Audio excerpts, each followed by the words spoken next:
What's going on, Spurs family? What's going on? Welcome to my pregame prediction. Make sure y'all like, subscribe, and all the other stuff. So tonight we're going up against the Pelicans again. This will be our second time this season, I believe, not counting the preseason. And the last game it was a wash. Obviously, they it was a blowout. They got the best of us in that game. Keldon Johnson only played 16 minutes of that game. Really didn't have a good night when he was playing. Going 2 for 9, 0 for 4 from the three, 5 points. So we're going to need a big game from him if he's suiting up. Who knows how the lineup will look? But I haven't really heard anything about players. Him sitting out for this game. Hopefully, we'll have Jakob back for this game. Um, Vassell had a good game last time. So the last time they played us, we turned the ball over pretty high. We turned the ball over 18 times. As we always turn the ball over 18 times. That's really not good. We didn't shoot well from the free throw line. We was only 64%, 29% from the 3-point line, and 48% from the field. So we really wasn't, making much of our shots, especially a 3-point shot. And that needs to be on point for this game, of course, because the 3-point shot is a key part of the game in today's NBA. But when you look at the Pelicans shot 70% from the free throw line. It's not bad, but it's not really excellent. The last game they shot 42% from the 3-point line, so they was really good from beyond the arc, and they was 57% from the field. So our defense, that's the two areas that plagued us this year is our defense and being able to take care of the basketball. And when we able to take care of the basketball, the defense still, we be in games, but the defense kind of basically just give in because we're not really a solid defensive team. And I think that's going to, you know, over time, if we still keep these core guys, that's one thing about trying to keep your team is the chemistry. And if we can keep the chemistry with these players, getting used to play with each other, play under the system, over some years, I see we have the potential to be a solid defensive team. But as of now, we poor defensively. So when you look at today's game, Brandon Ingram is out, so that's unfortunate for the Pelicans, but it opens up the door for us to possibly steal this game. But the other part about it, CJ McCollum will be returning to the lineup. After missing, I think he missed around 4 games. I don't know. It's his first game back since November 21st, I believe. So that's I mean, it depends on how if he's rusty or not. Because sometimes players come back and they be on fire. Sometimes players come back and they gotta take some time to get in the groove. So that's the main significant part of the injury report. Herb Jones is reported to be out with the left ankle. I don't know if it's a sprain or not. This is from Sports Illustrated or Fan Nation, something like that. And so this is where I'm getting this information from. So according to them, Herb Jones, who was injured, his left ankle. I don't know if it's a sprain. I don't know how the seriousness of it. They don't really say. Um, so that's the two players that they will have out. For the Spurs, I see what they have for the Spurs. They so Not, we will be without Jakob Pertl again for this game. So unfortunate, he's a big part of our team. And Jeremy Sohan with the quad contusion will be out of the lineup. So this is good. I know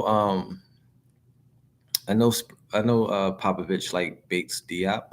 Um, when Jeremy Sohan is out, I think he started them our last game. I'm telling you, I like Isaiah Roby starting.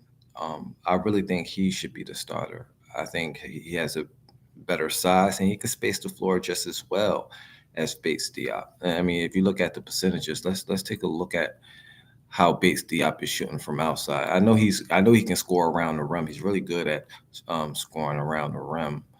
So that's not my problem with Bates Diop. So for this season, he's shooting 28% from the 3-point line.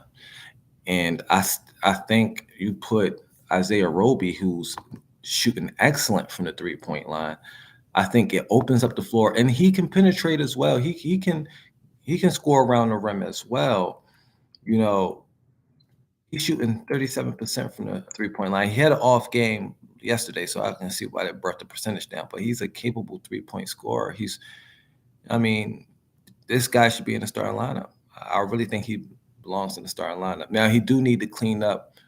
Sometimes he do make silly mistakes, like silly passes and stuff like that.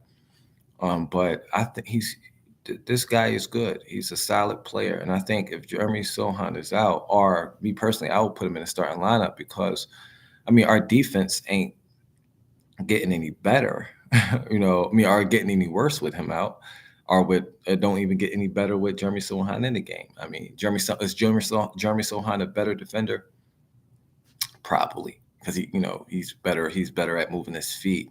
But this is a team game, and having one good defender out there um, is not going to make the defense play better, because it deals with rotations. If players is switched on, if they looking for the backdoor screens and backdoor cuts, you can be guarding your man excellent. But if if your teammate is not really paying attention, you can get done for a backdoor. And so that's my whole point. But he does increase us offensively, because I think that you got to be honest on Isaiah Roby. I think you have to be honest. You can't just go out there and just hedge off at him, because he's capable of knocking that open shot. And that opens the lane up for guys like Keldon Johnson. That opens the lane up for other guys. As you notice, when we play and Keldon Johnson got the ball, that lane is packed in. You probably see it today. That lane is going to be so packed when Keldon Johnson get the ball, because they know he's either going to drive to the basket or shoot the three. And that's why I think Keldon Johnson need an in-between game. He need, well, I like to say, a little wiggle in this game. Don't just drive to the basket. Give him something else to be worried about. Whether if it's a pull up, like how Vassell is extremely good at it. Coming, stopping and popping in that mid range area, or not even just stopping and popping. He got he stepped back. He got a nice step back jumper.